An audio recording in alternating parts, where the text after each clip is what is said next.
د MS Outlook پروګرام ته ښه راغلاست. نن به ګرانو زده کوونکو مونږ تاسو په MS Outlook پروګرام کې آپشنز وایو. آپشن هر وخت چې مونږ تاسو یو ایمیل کوو که نه هغې سره نورې ټایپ اوپن کړي. راځم نیو ایمیل کوم. دا به ګوره دا آپشن یې مونږ ټولې ویلې، دا میسج هم ویلې، انزرټ هم ویلې. نن به دغه آپشنز وایو.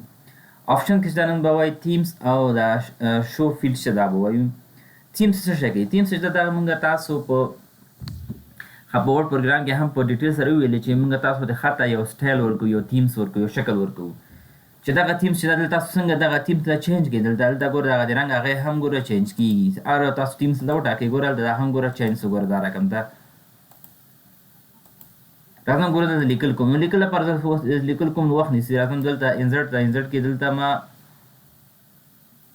دلته هغه کې کړي وو انزرټ کې کویک پارټس کې دلته ما لیکل ګوره راوستي وو. دا تیار ګوره ما اول نه راوستي دي. دا چې راوستل ګوره دا اوس وړه تیمز دي. تاسو وړه آپشن ته راځئ دې تیمز چینج کړئ. ګوره تیمز سره رقم دا چینج کېږي. دا چې بیا غواړئ دا کلر شان دی نور هغه چینج دا هم ګوره دا رقم تاسو کولی شئ.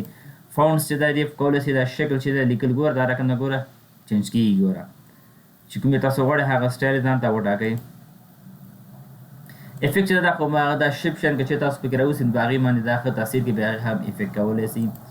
دې کې بل چې دا پیج کلر چې دا ګوره د اعلان صفحه چې دا تا کوم ځای تاسو لیکل کوئ که نه دا لیږئ.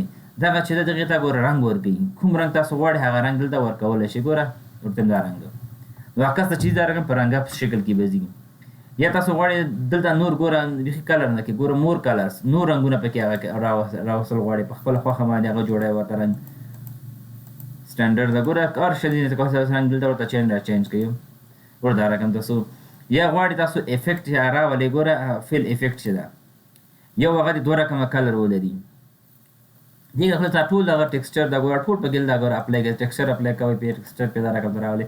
دا رنګ تاسو کولی شئ د خپل هغه ته یو فارمټ جوړ کړئ، یو رنګ یو ډیزاین جوړ کړئ. عکس ته ولیکئ چې عکس هم د متاثره شي چې دغه کوم تاسو دا لیکل کړي هغه ورسي. بل چې دا ګوره دلته ګوره BCC بلینک کاربن کافي ته وایي.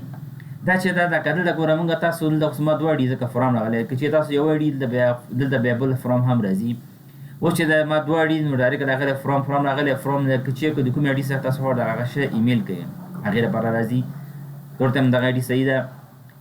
دغه چې دا ګوره هټو چاته لیږئ دغه د عکس هغه ولیکئ. دلته هم دغه ته لیږم فاروق ثانیزي ته. دلته چې لیږئ ګوره CC کاربن کافي بل چاته لیږي. دلته د بل کس هم پکې اډ کوي. که چېرته تاسو دا هم ډک شي دا مقصد تاسو غواړئ د هغه بلینک کاربن کافي هم پکې راولئ. نو دې باندې کلیک کوئ. دلته ګوره یو هغه بل هغه هم ډېر شو. نو دا رقم ته دلته تاسو کولی شئ دا بلینک کافي هم دلته ورته راولئ او دا بیا سینډ یې کوئ. نو دلته کولی شئ دلته بیا یو کس دلته ولیکئ. کس غواړئ کسان بیل بیل آیډي ثبت شي که نه نو دلته بیل هغه کې سبجیکټ کې ولیکئ. نو دا رقم تاسو کولی شئ چې دغه خپل ایمیل یو بل چاته ولیکئ. نو دا ګران زده کوونکو د مونږ د تاسو نن ورځې درس باقي په لوی الله پاک سپارم. هر چېرته چې اوسئ ښاد آباد اوسئ. ښه وخت ولرئ.